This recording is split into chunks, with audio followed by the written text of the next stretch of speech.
Oke, kita mulai aja biar tidak terlalu mepet dengan salat Jumat.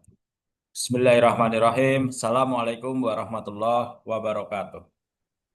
Waalaikumsalam Waalaikumsalam warahmatullahi warahmatullahi wabarakatuh. wabarakatuh. Oke, apa kabar? Sehat semua, nggih? Alhamdulillah Alhamdulillah. sehat, Ya, Pak. sehat. Alhamdulillah. Alhamdulillah, ala kulli hal, wassalatu wassalam, ala Rasulillah Muhammad sallallahu alaihi wasallam. Oke, terima kasih atas kehadirannya. Ya, ya, boleh ya sambil mendengarkan dari Pak Asrul. Terima kasih sudah join Zoom. Zahra, Dimas, Pak Fatir, dan Suah. Tinggal satu ini siapa yang belum hadir. Kita. Sebelumnya dengan mengharap ridho dan rahmat dari Allah, kita awali majelis ilmu ini dengan melafadzkan basmalah. Bismillahirrahmanirrahim. Eh, yang presentasi hari ini sudah hadir? Sudah Pak, saya Pak. Silakan, Mr. Fatir. Langsung saja, nggih, disampaikan. Oke, izin saya baca. Ya,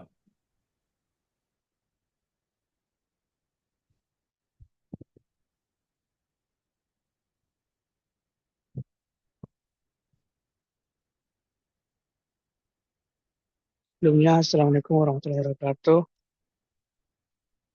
Waalaikumsalam warahmatullahi wabarakatuh. Yang terhormat, Waalaikumsalam. dosen Aika, Pak Adi, dan rekan-rekan sekalian, izinkan saya untuk mempresentasikan dengan topik manajemen pemasaran Islam, yaitu penguatan nilai dan etika. Yang pertama ada manajemen pemasaran konvensional vs manajemen pemasaran secara Islam.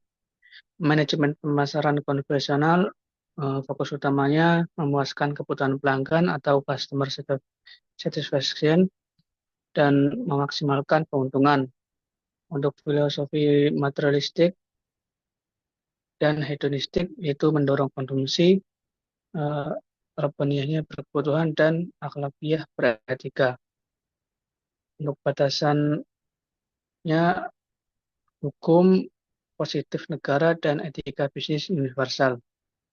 Untuk manajemen pemasaran Islam, yaitu untuk mencapai falah, kesuksesan dunia dan akhirat dengan memuaskan kebutuhan pelanggan tanpa melanggar syariah, yaitu menciptakan customer satisfaction dan good satisfaction. Untuk filosofinya secara rohaniah, berkebutuhan dan akhlakiyah beretika.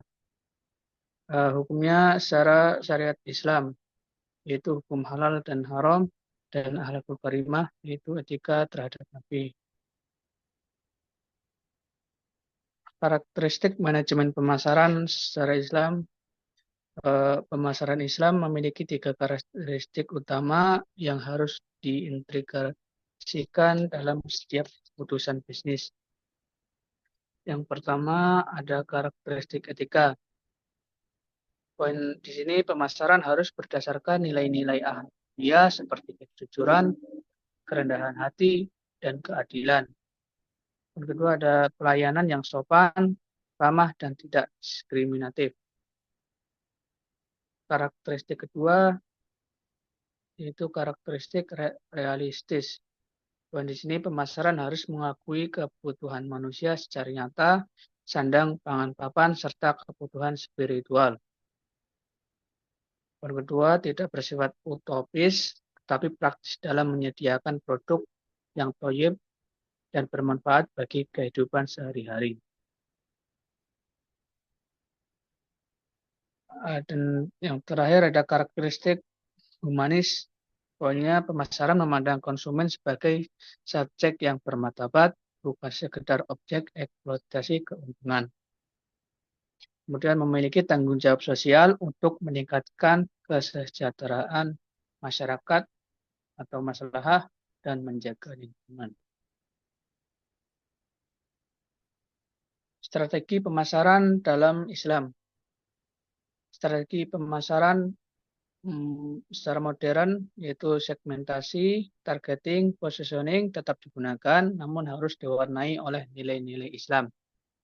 Untuk Islamic segmentation, segmentasi pasar konvensional secara geografis, demografis, psikografis, eh, secara filter Islam menambahkan filter perilaku syariah.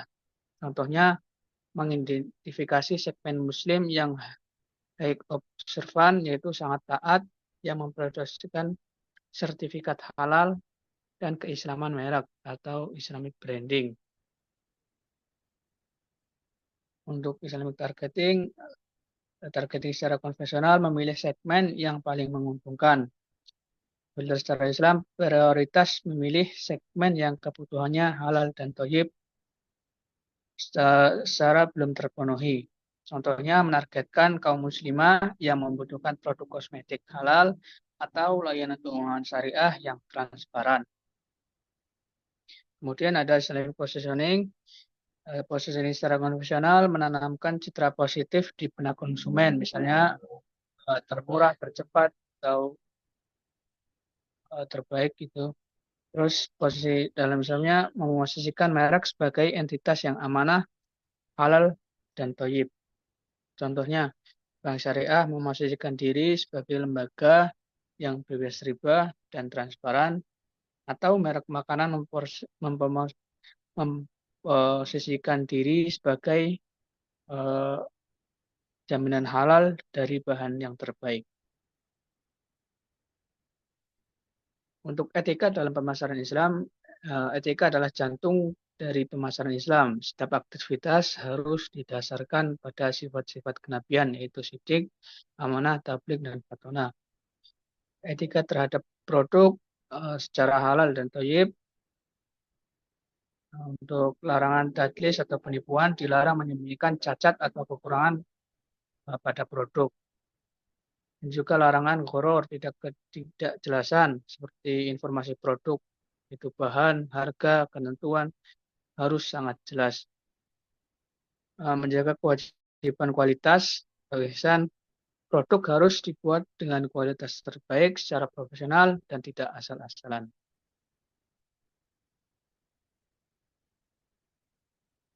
Etika terhadap promosi dan komunikasi, harus bersifat jujur, iklan harus benar dan tidak hiperbolis, tidak boleh mengklaim manfaat yang tidak ada pada produk. Tabligh menjelaskan secara transparan, yaitu menyampaikan informasi secara relevan dan faktual. Kemudian larangan gibah atau mengunjungi pesaing, dilarang menjelek-jelekan produk pesaing. Promosi harus fokus pada keunggulan diri sendiri, produk sendiri. Larangan mengandung pornografi atau kekerasan, iklan harus sopan, mendidik dan tidak melanggar norma agama serta kesusilaan. Kesimpulannya, di sini ada 3. Kita harus berdagang atau menjual dengan ibadah kepada Allah Subhanahu wa taala. Kemudian produk yang kita buat atau kita punya harus wajib halal dan thayyib. Kemudian untuk komunikasi secara kepada pelanggan itu harus wajib sidik dan tabligh. Demikian presentasi yang dapat saya sampaikan. Jika ada pertanyaan, mohon ditanyakan. Oke, kita berikan aplaus ya.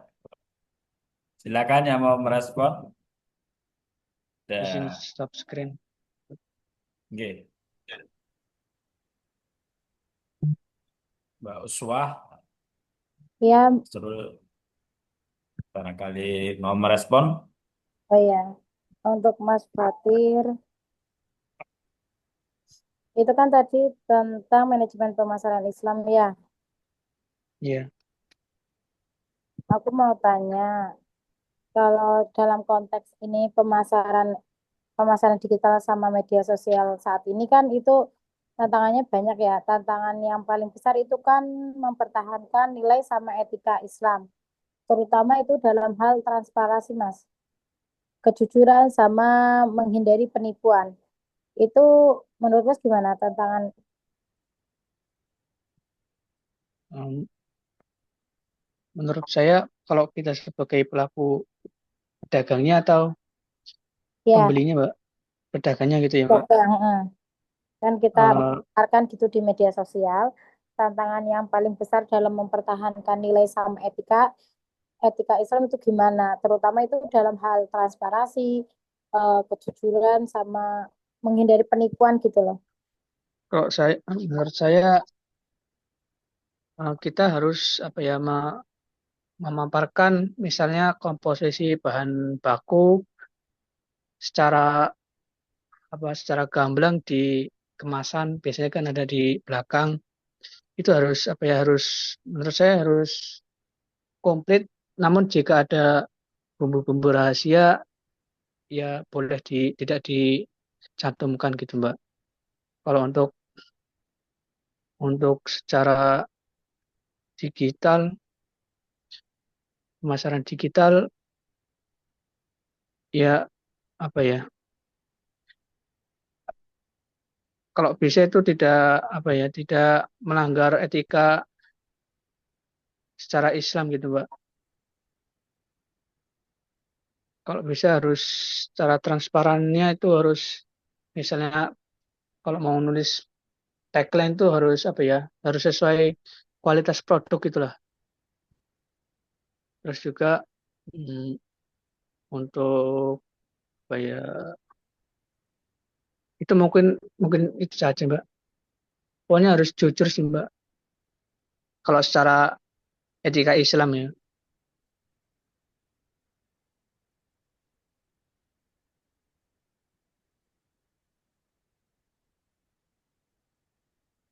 mungkin ada tambahan dari yang lain. Izin bertanya saya, Mas. Oke, Anu, monggo.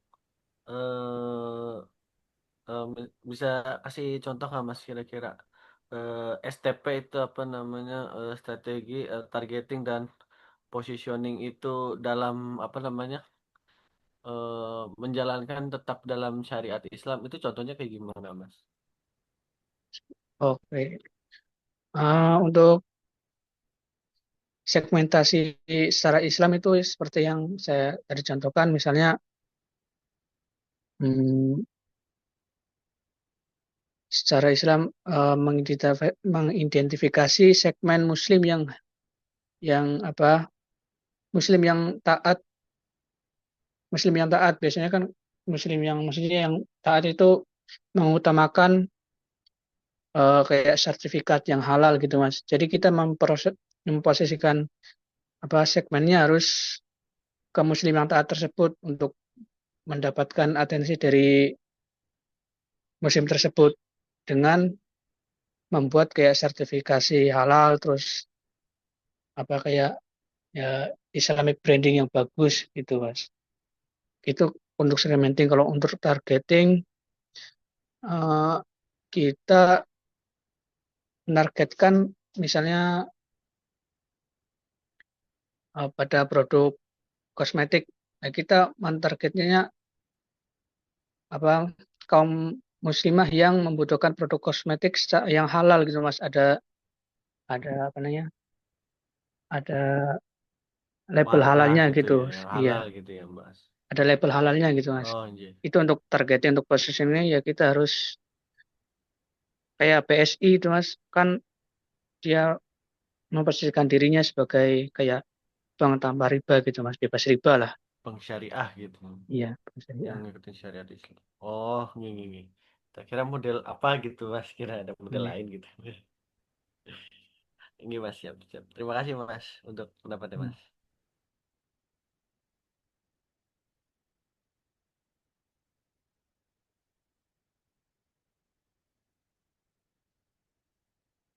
Bagaimana pendapat Anda terkait penjual ayam di pasar yang tidak menerapkan penyembelihan secara halal, namun kita saat membeli tidak mengetahui bahwa penyembelihan dengan secara tidak halal? Kalau untuk menjawab pertanyaan itu, setahu saya itu tidak apa-apa, Mas, selama kita tidak tahu atau apa namanya, tidak mengetahui kalau penyembelihan itu secara tidak halal gitu. Menurut saya itu tidak apa-apa, Mas. Karena kita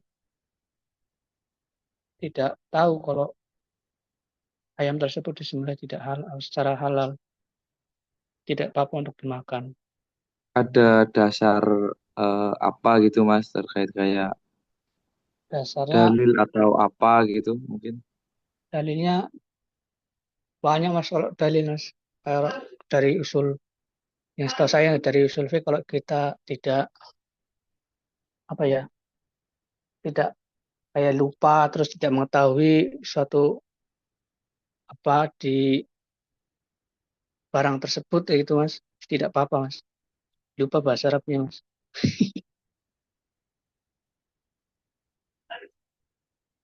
Iya Mas, siap, siap.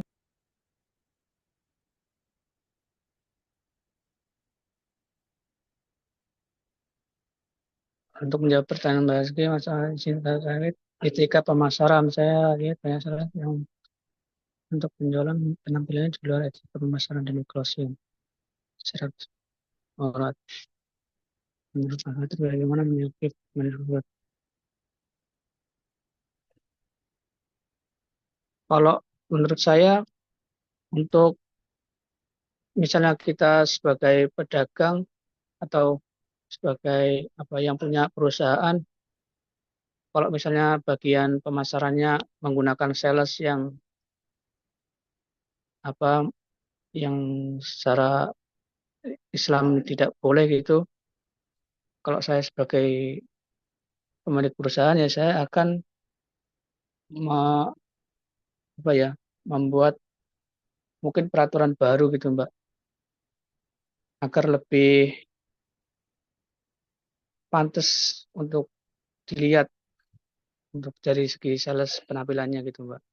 Kalau saya sebagai apa namanya pemilik perusahaan, kalau sebagai pembeli ya itu kan urusan perusahaannya. Kita kita ya nggak, ya cuma pembeli ya apa namanya, cuma bisa melihat apa namanya itu, kan mereka yang apa namanya menggunakan jasa sales tersebut Mbak. Ya kita nggak bisa apa-apa, kan itu peraturan dari perusahaannya. Kalau dari saya gitu mungkin Mbak.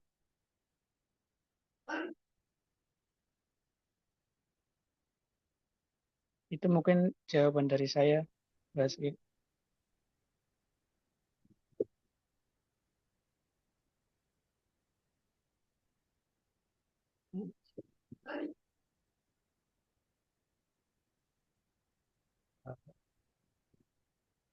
Mungkin ada tambahan yang lain atau sudah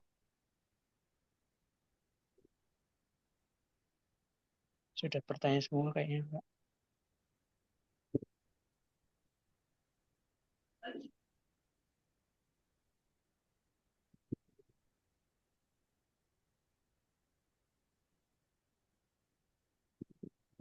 Eh,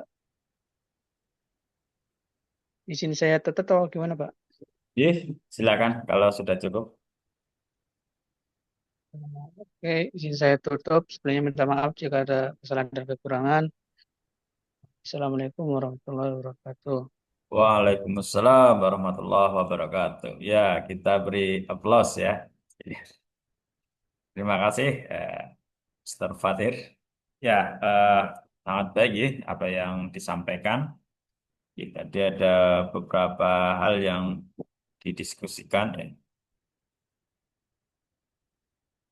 Oke, nanti sambil ini ya, saya menyampaikan materi. Kalau ada yang ingin merespon, silakan langsung speak ya, langsung open your mic. Oke. Konsep pemasaran, manajemen ya, manajemen pemasaran. Apa?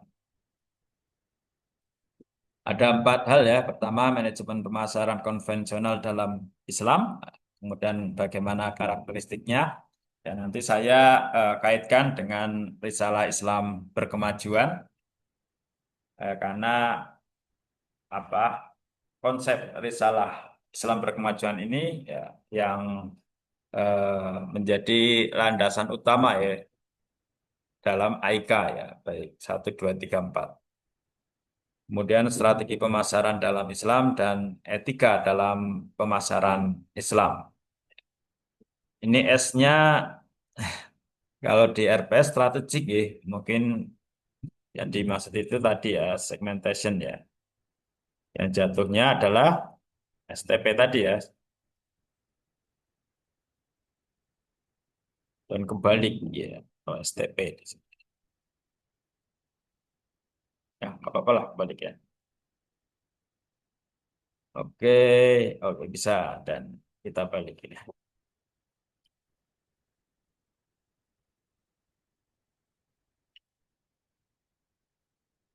Targeting. Oh, ini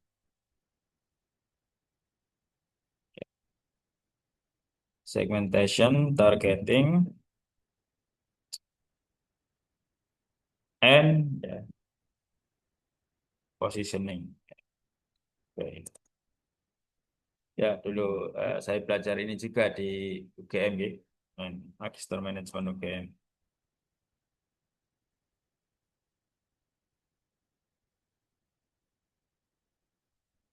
Oke, ya kita eh, awali gitu dari apa teori umum ya bahwa marketing manajemen ya menurut Philip Kotler ya, yang beliau ini sering disebut sebagai bapak pemasaran modern. Ya, menurut beliau bahwa marketing manajemen itu seni dan ilmu. Ya, ada seninya, tapi juga ada ilmunya. Ya. Tadi terkait seni, misalnya promosi agar cepat closing, ya, menggunakan jurus yang kemudian dianggap ya kurang syar'i itu ya, kurang Islami, ya dengan membuka aurat dan lain sebagainya. Ya kembali kepada kedua belah pihak ya. Kalau pihak penjual bukan seorang Muslim ya itu bukan urusan kita ya. Tapi ketika dia seorang Muslim atau Muslimah ya bukan hanya etika ya, tapi juga hukum syariahnya yang kemudian dilanggar ya. Dalam konteks pembeli ya idealnya ya mencari produk yang sama tetapi dengan pelayanan yang lebih syar'i. Tapi dalam keadaan darurat tentu diperbolehkan ya dalam muamalah duniawi. Itu kan seninya ya. Ya ilmunya ada. Ya inilah menariknya manajemen ya.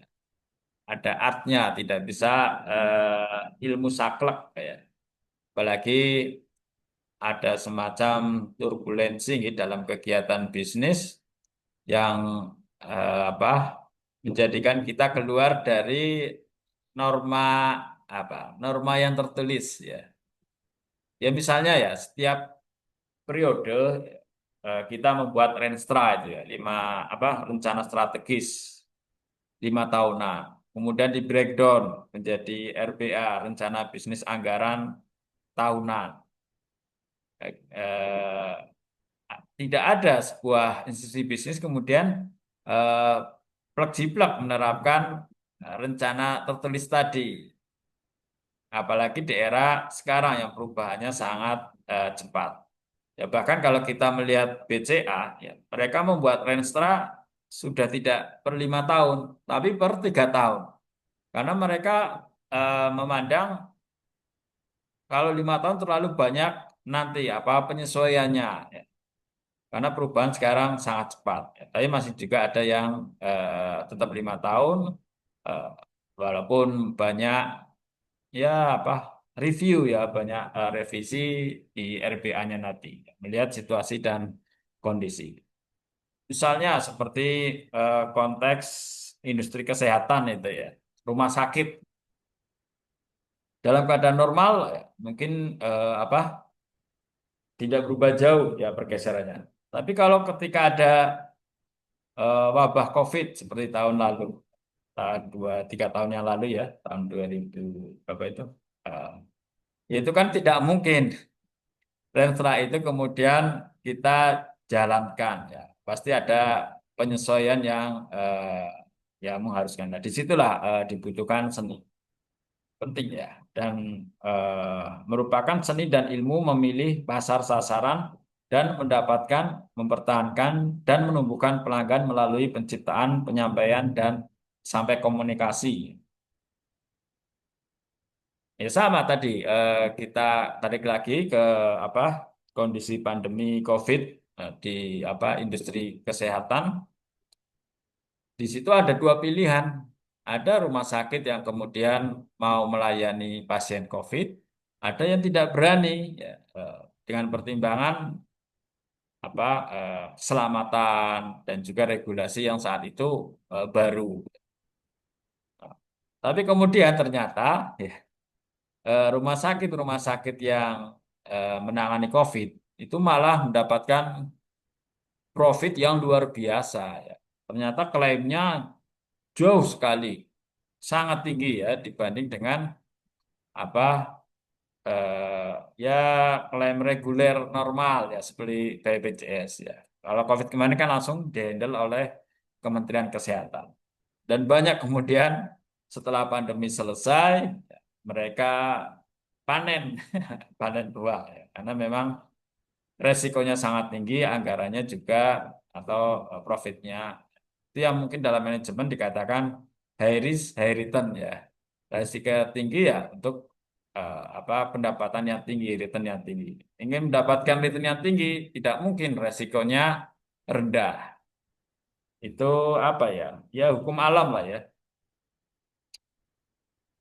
Kemudian manajemen pemasaran vs konvensional. Eh, Manajemen pemasaran konvensional vs Islam ya, maaf, atau syar'i, syariah. Enaknya syar'i ya. Konvensional juga sebenarnya eh, apa terklasifikasi menjadi dua ya. Ada yang bebas nilai, ada yang tidak bebas nilai. Ya, yang bebas nilai ya biasanya orang yang sekuler ya, yang penting cuan, yang penting profit. Ada juga ateis. Tapi bukan berarti apa ya semua ya. Ada juga yang menggunakan etika ya, karena itu ada misalnya etika bisnis, etika profesi, etika pelanggan dan lain sebagainya. Tapi bagaimana yang syar'i ya, dalam dalam faham Muhammadiyah, nah, syar'i berarti menggunakan tiga pendekatan. Bayani pertama, yaitu pendekatan Quran dan hadis ya, Quran dan hadis. Ya, saya lengkapi saja. Quran wa hadis. Ini pendekatan bayani. Burhani ya dengan eh, apa rasio rasio atau inteks ya.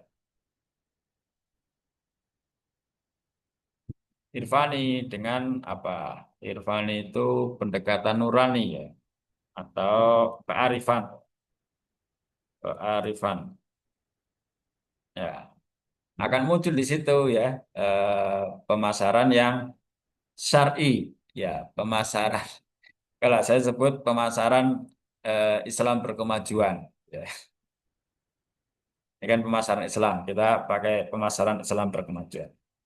Ya, dengan ini maka akan terjadi tawazun, ya, terjadi keseimbangan. Bagaimana agar tetap profit, ya, tetap untung, tapi juga tidak menyalahi ya prinsip-prinsip syariah, termasuk di dalamnya makosid syariah atau tujuan syariah. Ya, seperti dalam industri rumah sakit ya, ya karena saya sebagai praktisi rumah sakit, Misalnya bagaimana sebuah rumah sakit ini tetap profit ya, tapi tetap profit tanpa meninggalkan tadi nilai-nilai universal Islam. Ya harus mencari jalan tengah ya, cari jalan tengah. Seperti misalnya penggunaan obat ya. Ya dengan formularium obat, komposisi yang tepat, harga yang tepat, tapi efektif untuk kesembuhan pasien. Dan itu akan eh, terus berjalan ya, akan terus diperbarui. Oke. Kemudian yang kiri konvensional, yang kanan syariah. Ya. Pertama dari aspek prinsip, ya konvensional ya umum yang kita lihat sehari-hari. Syariah itu harus ini berpegang pada makosid syariah atau tujuan syariah. Ada 5 ya tujuan syariah. Pertama itu hifdzuddin, tetap menjaga agama kita, hifdzul mal, tetap menjaga dan mengembangkan harta kita, hifdzun nas, keturunan, hifdzun nafs, menjaga diri ya jangan sampai kemudian mengancam keselamatan atau jiwa kita. Di materi lain nanti ada ya. Kemudian aspek keberlanjutan ya. Kalau konvensional itu mengutamakan profit ya, profit oriented, profit oriented. Ya tidak semua ya, tapi relatif mayoritas ke arah sana. Dan juga untuk keberlanjutan bisnis. Ya, syariah juga sebenarnya sama ya. Keberlanjutan bisnis juga tetap harus ada. Tapi ada keadilan tadi ya, mencari tawazun keseimbangan. Keadilan ya untuk dua belah pihak ya, penjual dan pembeli. Ada juga unsur kepedulian sosial. Ya inilah tantangannya syariah. Tadi kalau ada yang menyinggung terkait bank syariah, ya ini juga eh, yang harus carikan jalan keluar. Kita membuat apa BMT, BTM, KSPPS ya, Koperasi Simpan Pinjam Pembiayaan Syariah itu dengan prinsip Islami, tapi ketika kita menggunakan produk-produknya, ya, terutama pembiayaan seperti murabahah, mudharabah, itu kan ternyata bagi hasilnya itu lebih tinggi daripada bunga, artinya lebih memberatkan. Walaupun secara akad Islami, tapi ternyata faktanya ya, realitanya kan memberatkan. Ya, coba kalian mengajukan pembiayaan ke bank konvensional BNI sama ke BSI. Jatuhnya lebih mahal di BSI. Nah, ini dari aspek sini sebenarnya mana yang lebih eh, syar'i gitu kan. Kalau Muhammadiyah memang pernah membuat fatwa ya terkait bank konvensional. Ya kalau itu bank negara itu diperbolehkan. Kalau bank swasta tidak diperbolehkan ya. Karena melihat dari unsur kemaslahatannya. Kalau bank itu milik pemerintah, kemaslahatannya untuk rakyat ya. Kalau bank swasta kan untuk keluarga dan kroni-kroninya saja seperti itu. Kemudian dari aspek resiko dan keuntungan, ini harusnya di sini tadi ya. Konvensional itu mengambil resiko yang sesuai dengan keuntungan finansial. Ya logis ya. Ya tadi, ini kan high risk, high return itu ya. Oh ya, kayak saya. Kayak oriented ya. High risk, high return berarti di sana.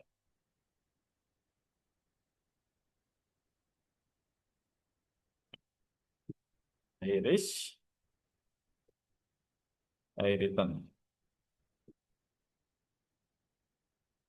High return.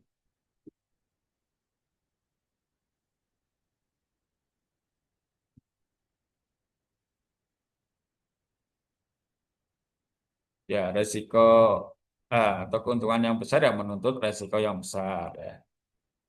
Tapi kalau dalam syari ini menghindari resiko haram, ya, dan membagi keuntungan secara adil. Orientasinya ya yang berbeda. Kemudian dari kredibilitas produk. Ya, kalau konvensional ya tidak melihat itu halal atau haram ya. Yang penting manfaatnya. Ya. Kalau syariah tetap ya, syariah bukan sekedar halal sebenarnya, halal lewat toyib ya. Karena ada yang halal tapi tidak toyib ya. Kemudian mempertahankan keuntungan sebanyak mungkin. Ini dari aspek kesetaraan ya. Kemudian kalau syariah ya mempertimbangkan kesetaraan dalam pembagian keuntungan. Kemudian yang konvensional tidak berfokus pada kelestarian lingkungan. Ini contoh ya tambang ya. Nah, kemudian mendorong kelestarian lingkungan dalam praktek bisnis. Ya ini yang sedang dikaji oleh Muhammadiyah untuk ikut sampai sekarang belum ya, tapi untuk ikut akhirnya untuk ikut berperan dalam dunia pertambangan atau tidak. Sebenarnya ketika nanti jadi itu ya, ya Muhammadiyah ingin memberi contoh ya, memberi contoh bagaimana mengelola tambang yang syar'i ya, yang tidak eh, merusak lingkungan. Ya, itu mungkin yang sampai saat ini belum ditemukan ya, sehingga Muhammadiyah belum melaksanakannya. Ya. Kemudian transparansi yang menjalankan praktek bisnis secara transparan, menerapkan prinsip transparansi dalam praktek bisnis. Ya karena ini sudah ya walaupun ini ajaran moral agama ya ajaran moral dari agama, tapi sudah diyakini ya eh, bahwa itu ya, tidak bisa ditinggalkan. Bagaimana karakteristik manajemen pemasaran Islam? Ini ini kalau yang kiri ya risalah Islam karakteristik risalah Islam berkemajuan. Saya kemudian coba breakdown ke sini ya. Baik.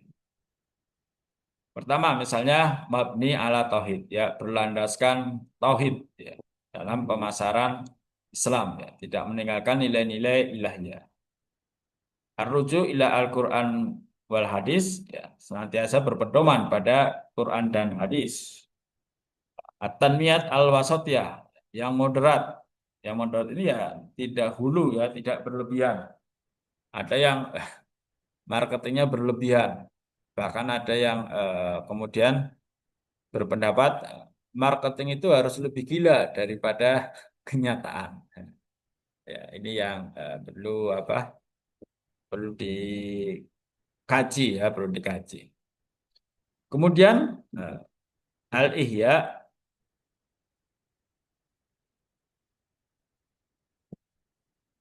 al-ihya istihad wa tajdid ya. Artinya budaya tajdid pembaruan yaitu budaya inovasi. Inovasi dalam marketing ya. Ya harus apalagi tadi ceritakan di era digital ya, ya benar-benar inovatif. Kemudian tahqiq rahmatan lil alamin. Salah satunya dengan menempuh hayah thayyibah ya, kehidupan yang baik. Nanti bisa itu di-download PDF-nya ya, Risalah Islam berkemajuan.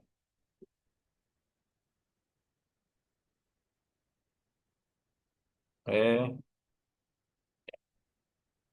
Kemudian strategi pemasaran dalam Islam. Ya, kalau tadi ada STP ya, segmentation, targeting dan positioning.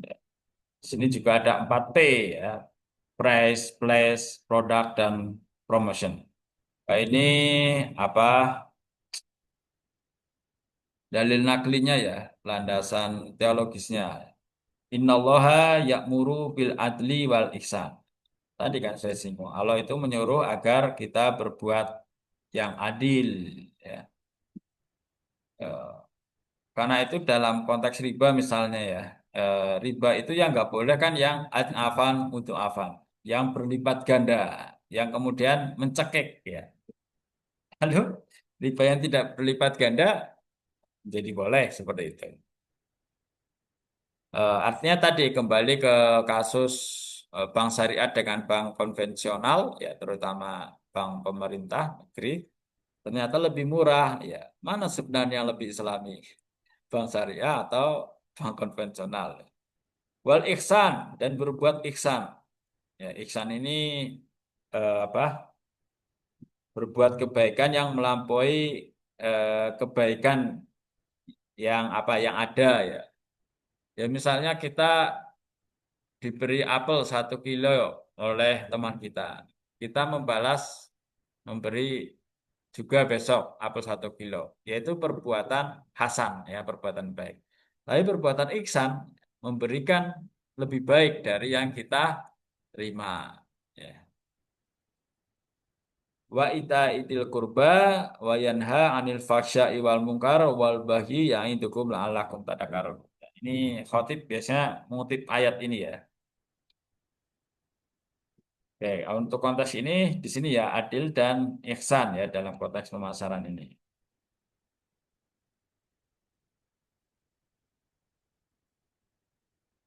Ya'muru bil adli wal ihsan. Oke, harga ya, harga yang adil dan ihsan ya, price yang baik. Ya, untuk konteks sekarang sebenarnya dengan produk yang sama eh, harga sangat sudah apa dibandingkan ya, apalagi apa di marketplace itu ya. Dan wajar ketika toko-toko offline itu ya bertumbangan ya. Ya kecuali mungkin seperti Alfamart, Indomart ya yang memang sangat kuat ya yang dikuasai oleh Sembilan Naga. Ya mereka mendapatkan produk karena mereka menguasai hulunya ya. Dan produk dengan harga yang sangat kompetitif. Kalaupun ada subsidi silang, ada yang lebih mahal, itu apa ya masih masih bisa disiasati. Saya misalnya pernah jadi member Alfa itu ya. Member Alfa pernah belanja habis sekitar 70.000 gitu kan. Tiba-tiba kok ada potongan, cuman suruh bayar 35.000. Lah ini gimana kan? Wah, kok bisa semurah ini ya. Itu kalau jadi member ya. Kadang ada potongan seperti itu. Nah, ini kan toko-toko pribumi belum nggak bisa. Memang nggak bisa untuk berbuat seperti itu karena hulunya distributornya sudah dikuasai oleh mereka. Ibarat kalau kita ingin bertarung di harga sudah pasti kalah. Ya. Karena itu ya mungkin seperti toko Madura mereka tahu ya kalau bersaing dengan Alfa, Indomaret dengan harga akan kalah. Mereka punya strategi lain ya. Misalnya buka 24 jam. Itu kan gila ya. Sampai gelar kasur di depan etalasenya itu. Plus ya. Plus ada marketplace ya, online, ya, plus plus konvensional ya sudah relatif terus ditinggalkan. Jadi jual beli online itu apa trennya terus naik ya, terus naik. Ya, karena saya beberapa kali coba eh, ya harganya relatif lebih murah ya, lebih terjangkau. Dan bahkan itu sudah dengan apa? eh, dengan ongkirnya ya, kan luar biasa. Ada juga yang COD ya. COD tadi juga bisa jadi ini ya bahan riset ya, bahan penelitian. Konsep seperti ini bagaimana ya? Eh, karena ada juga yang kemudian memainkan itu ya, iseng, iseng COD ketika diantar nggak mau bayar, bilang gak jadi dibatalkan.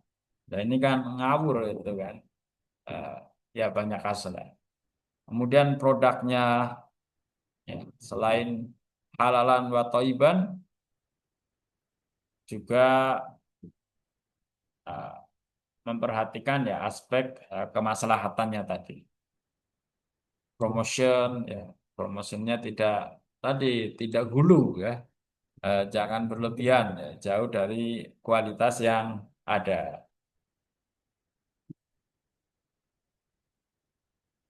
Kemudian oke ya. Etika dalam pemasaran. Ini saya ambil dari Risalah Islam Berkemajuan. Ini tadi yang kita ini ya. Kalau di RPS itu strategic manajemen strategik ya. Mungkin maksudnya segmentation ya, maksudnya ini STP atau dua-duanya juga nggak masalah ya. Sikap moderat dalam pemasaran, tegas dalam pendirian. Ya. Seorang marketer juga harus tegas pada prinsip ya, pendirian. Kemudian seorang marketer juga harus luas wawasan. Karena apa? Ya? Seorang marketer tidak luas wawasan, tidak menguasai produk, ya, ya bisa jadi malah akan merugikan customernya ya, merugikan nasabahnya karena memberikan informasi yang tidak tidak akurat ya. Itu sebenarnya sering ya terjadi pada dunia perbankan ya. Marketingnya ya orang-orang pemasarannya itu karena tingkat pemahamannya beragam antara satu orang dengan yang lain, ini mengatakan sekian, ini mengatakan sekian, misalnya terkait apa negosiasi bunga lah atau bagi hasil. Itu kan bisa merugikan, bahkan bisa merugikan perusahaannya juga bisa merugikan nasabahnya atau customer. Kemudian juga luwes dalam sikap seorang marketer. Ini etika sosialnya ya. Kemudian ya menghargai perbedaan pandangan atau pendapat, ya, termasuk pendapat nasabah, nah, itu ya pendapat customer, ya. Apalagi sekarang di era Google Review, wah, itu kan luar biasa ya. Kita bisa dikritik 24 jam ya di Google Review dan dibaca oleh semua orang. Kemudian menolak pengkafiran terhadap sama Muslim. Ya ini ya dalam konteks halal haram ya jangan sampai ini terjadi ya. Ya misalnya terkait faham rokok. Itu kan ormas ada yang fatwanya haram, ada yang makruh, tidak boleh kemudian ini saling mengkafirkan. Ada yang boleh apa boleh buka toko tapi jangan jualan rokok, tapi juga ada yang tetap jualan rokok. Kemudian ya ada prinsip memajukan dan menggembirakan masyarakat. Ya, menggembirakan dalam arti ya proporsional ya, tidak mengecewakan.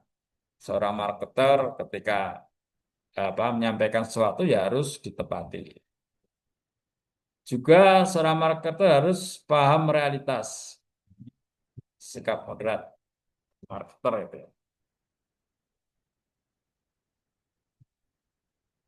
Memahami realitas dan prioritas ya, dalam memasarkan produknya.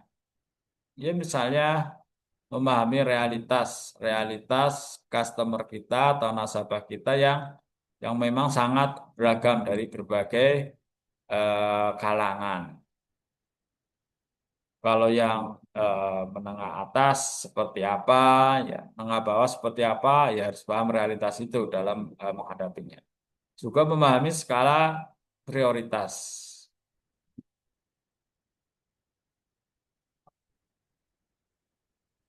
Ini Ini diksinya belum saya edit apa adanya, tinggal memahaminya ya. Kemudian menghindari fanatisme berlebihan terhadap kelompok atau paham keagamaan tersebut. Ya bisa fanatisme terhadap misalnya produk gitu ya, terhadap produk.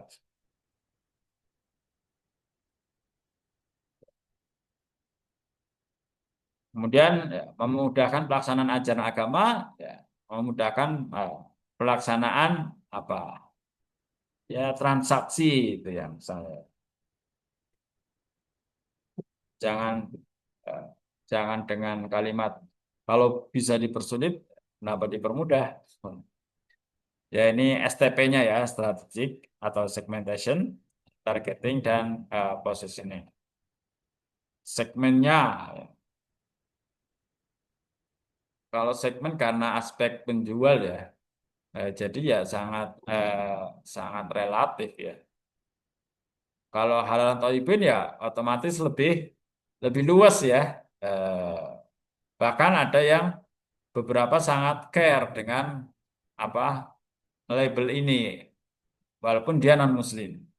Ya karena misalnya ya ini di tempat saya bekerja PKU Serugong, misalnya ketika kita ingin mendapatkan apa eh, sertifikat gizi halal dapurnya atau gizi rumah sakit, itu ternyata proses yang kami ikuti ya itu sampai ke tempat peternakannya. Tadi kalau ada pertanyaan apa kita boleh beli ayam ya, tapi kita nggak tahu bagaimana pemotongannya. Ya, itu dalam kaidah dikatakan rufi al kolam, ya, diangkat penanya, Eh, tidak dicatat. Ya, itu untuk kasus lupa dan tidak tahu. Ya, tadi benar itu. Ya, bahasanya rufi al kolam. Dan ternyata ditelusur ya. Pertama belinya di mana? Si A, ya, si A. Si A ambil ayamnya di mana? Peternakannya di mana? Dapurnya steril enggak? Dipisah enggak antara yang ini dengan yang lain? Jadi ini menjadi sangat higienis ya, menjadi sangat steril dan mereka malah suka ya. Oh ya saya ambil ini aja, beli apa? Beli makanan yang sudah berlabel halal di perusahaan yang sudah terpercaya. Bukan karena mereka percaya kepada Allah, tapi karena untuk kesehatan mereka non-Muslim itu. Ini ini menarik ya, karena dijaga betul ya, dijaga betul hewan disembelihnya di mana, bagaimana caranya, dan apakah peternakannya sudah mendapatkan label halal, juga tempat pemotongannya, tempat distribusinya. Ternyata itu tidak hanya berdampak kepada umat Islam, kepada non-Muslim pun menjadi aware memilih hal-hal yang seperti itu. Ya, memudahkan, ya, memudahkan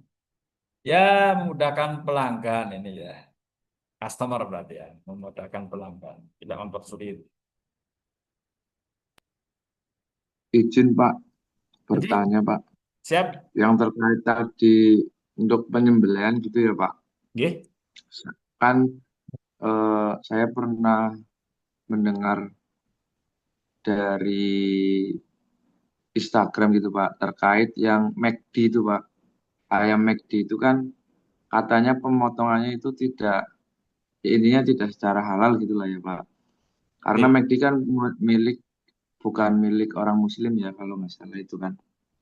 Nah, itu kan pernah menjadi perdebatan kalau nggak salah, yang mungkin dari salah satunya kayak ingin menjatuhkan lah gitu Pak. Mungkin menjatuhkan McD atau apa gitu kan. Makanya tadi saya tanya terkait hal yang penyembelihan itu Pak. Siap. Dan kebetulan saya pernah lihat di pasar itu Pak, penyembelihannya itu memang mungkin kurang apa ya, Islami ya. ditekuk. Iya kurang Ya. islami Pak lah. Leher ayam atau apa itu cuma ditekuk langsung krik gitu Pak. Mungkin entah sampai itu kan harus sampai itunya apa ya yang buat napasnya itu kan sampai terpotong gitu ya. Nah, itu yang saya lihat kayak kurang, oh ini kayaknya kurang islami lah kayak gitulah ya, kayak nggak yakin gitu Pak. Nah, Hmm. itu bagaimana Pak kalau kita sudah mengetahui, mungkin tadi yang kalau tidak mengetahui tidak masalah gitu ya Pak. Kalau Iya. kita mengetahui hal tersebut itu bagaimana gitu Pak? Oke, ya. Pertama terkait ini dulu ya, McD tadi ya. McD itu kan Iya, yang kasus semacam McD. franchise ya waralaba. Iya, betul. Walaupun Betul. itu pemilik pusatnya itu non Muslim itu ya, bahkan mungkin Yahudi ya, setahu saya. Tapi ternyata dalam eh, proses di masing-masing waralaba itu berbeda itu ya. Ada yang pemilik Muslim ya, kemudian imannya kuat, dia menerapkan prinsip-prinsip syariat tadi, pemotongan hewan dan juga termasuk dapurnya apa sudah berlabel apa halal semua dari tempat pemotongannya. Ada yang sampai seperti itu, McD yang kemudian dimiliki oleh orang Islam. Nah, ini kan kemudian pertanyaan kita kan nggak tahu McD ini McD di Kebumen misalnya punya orang Islam atau bukan, atau McD di mana apa di Gombong punya orang Islam atau bukan. Ya kalau itu kan kita nggak tahu, itu nggak masalah. Tapi ini sebenarnya menjadi tanggung jawab negara ya ketika memang ingin concern menerapkan apa produk-produk halal ini, ya semua harus berlabel halal ya agar tahu. Tapi saya kira kalau mereka kita kan orang-orang profesional ya, bagi mereka nggak pedulilah apa nggak masalah dikasih label halal. Yang penting jualan saya laku dan akan Nah, mereka itu ikuti Pak. itu seperti itu ya kalau kontes. Kemudian tadi yang kedua, eh, ya kalau memang tahu ya sebaiknya cari di tempat lain yang apa yang dirasa halal. Ya, ya minimal sebenarnya indikatornya ya warung milik warung milik Muslim pertama. Kedua indikator ada apa sertifikat halalnya atau label halalnya, yaitu kemudahan agama seperti itu. Kita nggak harus eh, menelusur mau beli di sini ditanyain kamu ambil dari peternakan apa, itu juga bukan Islam wasatiyah ya, itu Islam yang malah menyulitkan kita sendiri itu ya. Ketika kita dalam keraguan-raguan, ya ada ulama yang mengatakan tinggalkan, ada yang kemudian mengatakan ya Bismillah, insya Allah halal ya, karena nggak tahu pasti ya tingkat pemotongan hewan tersebut. Saya kira itu Pak Asrul. Oh, oke, siap. Siap, siap, Pak. Terima kasih atas penjelasannya, Pak. Sama-sama. Saya kira ini ya sudah jam 11, 27 menit menuju Jumat. Terima kasih atas kehadirannya Pak Fatir, Pak Asrul, Pak Uswah, Ya Zahra, dan Dimas Abimani. Oke, mari kita akhiri dengan baca hamdalah. Alhamdulillah. Alhamdulillahirrahmanirrahim. Oke, Alhamdulillahirobbilalamin. sehat, sukses, dan berkah selalu untuk semua. Assalamualaikum warahmatullahi wabarakatuh. Waalaikumsalam Waalaikumsalam Waalaikumsalam warahmatullahi warahmatullahi wabarakatuh. wabarakatuh. Amin wabarakatuh. amin ya Terima Rabbal kasih, alamin. Pak. Terima Terima kasih kasih, Pak. Pak. Nih, Pak Asrul, dinas di mana nih? Saya di PKU Gombong, Pak. Wah, kayak Di iya PKU kayak pernah Gombong. lihat. Saya saya kadang kan offline itu kalau makan di kantin itu. Oh, Jumatan di ini ya, Pak. Unimogo ya, Pak. Di Ya, masjid maksudnya. iya kalau pas kelas ya salat duhur biasanya salat duhur di sana. Kalau pas kelas offline, Iya, Pak. Tak kira jenengan di Unimogo, Pak. Ternyata di PKU Serung ya, Pak. iya di Unimugo tamu, dosen tamu. Oh, dosen tamu. Oke, siap, siap, siap. Oke, Pak. Sukses Mas Rul. Ya. Oke, sama-sama, Pak. Sukses juga, Pak. Terima kasih, Pak. Ya. Izin keluar Izin ya, dulu Pak. Pak.